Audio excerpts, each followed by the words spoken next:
Ang ginto sa paningin ng Diyos. Biblas tuwing Webes, ako po si Father Fiel Pareha. Tara po at magkapit pandasal na tayo.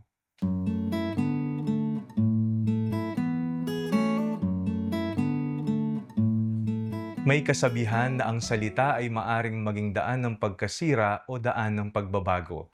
Isang salita ng galit ay maaring makasakit ng puso, ngunit isang salita ng pagmamahal ay maaring magbigay ng pag-asa at buhay.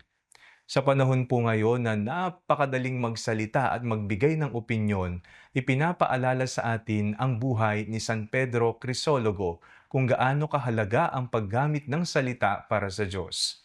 Si San Pedro Crisologo ay binansagang may golden tongue o gintong dila. Hindi lamang po ito dahil magaling siyang magsalita, kundi dahil ang kanyang mga salita ay puno ng karunungan, katotohanan at pagmamahal. Bilang obispo, ginamit niya ang kanyang kakayahan sa pangangaral upang akayin ang mga tao pabalik sa Diyos. Ang kanyang mga homilya ay maikli ngunit malalim, makapangyarihan. Alam niyang ang layunin ng pangangaral ay hindi upang hangaan ang nagsasalita, kundi upang makilala at mahalin si Kristo. Bilang mga Kristiyano, hindi lamang mga pari at mga ngaral ang tinatawag upang ipahayag ang mabuting balita. Lahat tayo ay may dila na maaring maging instrumento ng Diyos sa ating pamilya, komunidad at araw-araw na pakikipag-ugnayan. Ngunit ang sekreto ni San Pedro Crisologo ay hindi lamang mahusay siyang magsalita. Bago naging makapangyarihan ang kanyang mga salita, hinayaan muna niyang baguhin ng Diyos ang kanyang puso.